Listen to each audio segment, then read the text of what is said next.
Ready.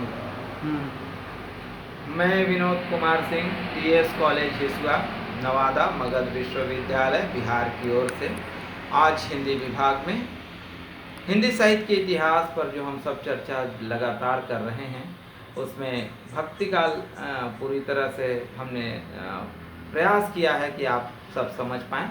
रीतिकाल पे गाड़ी आकर चल रही है, रुकी हुई थी कुछ दिनों के लिए, लेकिन फिर से हम लोगों ने पुनः इसको स्टार्ट किया है। रीतिकाल की स्थिति ये रही है कि रीतिकाल में हमने चीज़ों को देखा है अब तक कि उसमें बहुत सारी चीज़ें हैं, जिसमें कि वर्गीकरण के हिसाब से 3 प्रकार की कविताएं हुई। इसके रचनाकार लगभग 3 मनोभाव के तहत देखे गए। पहला रीतिबद्ध, दूसरा रीति सिद्ध और तीसरा रीति मुक्त। इनमें नीति के दोहे हुए, जिसमें गिरधर और दीनदयाल जैसे लोग, बृंद जैसे कवि उपलब्ध हैं। आप देखेंगे कि बद्ध है जो रीतिबद्ध के कवि हैं, जिसमें देव, मतीराम, चिंतामणि, केशव तथा पद्माकर जैसे बड़े बड़े रचनाकार शामिल हैं।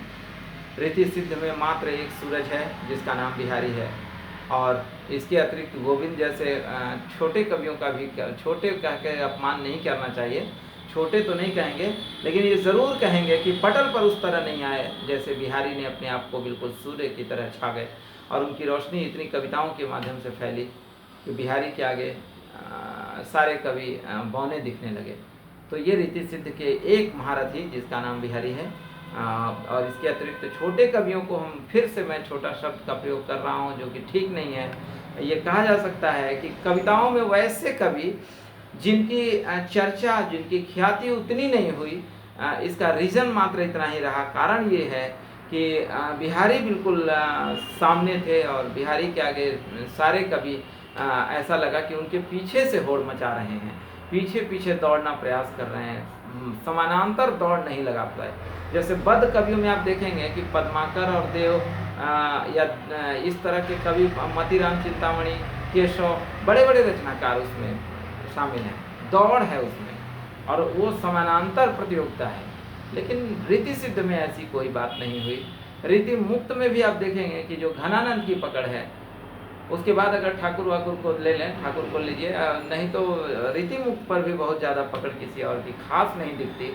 रीतिबद्ध में वाकई कविताएं बहुत मजी हुई थी, पर ये तो हम कह सकते हैं कि रीति सिद्ध का अपना समय है, और उसकी सिद्धार्थता अपने समय से बहुत ऊपर है। उसकी कुछ परेशानियां हो सकती हैं, कुछ अपवाद विवाद हो सकते हैं, लेकिन फिर भी रीति सिद्ध तो सिद्ध है। और आप देखेंगे कि इसी में नीति के दोहे हैं, कुंडलियां हैं, ज्ञान है, सामाजिक दोहे हैं, सारी चीज़ें उपलब्ध हैं इसमें। लेकिन रीतिकाल में एक चीज़ जो निश्चित रूप से हम देखते हैं कि यह काल भले ही ब्लैक डे यानी कि काला समय कहा जा सकता है, काला दिन है ये, लेकिन कुछ भी हो, ये रीतिकाल स्त्रियों के ख्याल से ये काल अच्छा रहा है, क्योंकि स्त्रियां यहाँ कविता में ही लेकिन बोलना सीखी हैं। रीतिकाल की स्त्रियां नायिका भेद में बहुत प्रखर हैं।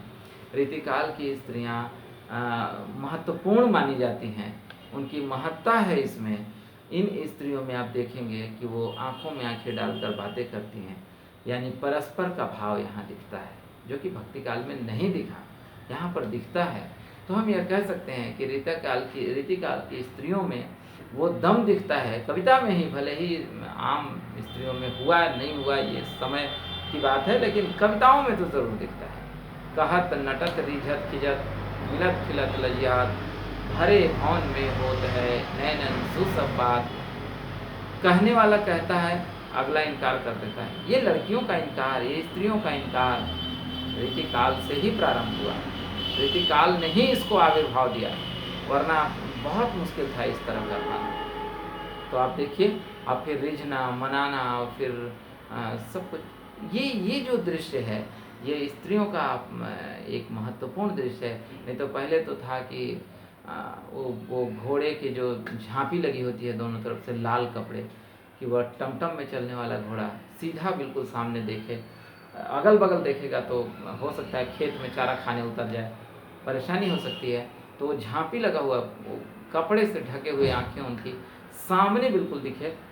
स्त्रियों का भी यही हाल था कि पहले पिता, फिर पति और फिर पुत्र, इन तीनों के इर्द गिर्द घूमती रहीं स्त्रियां। लेकिन रीतिकाल की स्त्रियों ने निश्चित रूप से जवाब देने का प्रयास किया और सही और गलत का फैसला दिया, और ये रीतिकाल की महत्वपूर्ण भूमिका रही है, या कह सकते हैं कि ये रीतिकाल की बड़ी उपलब्धि रही है।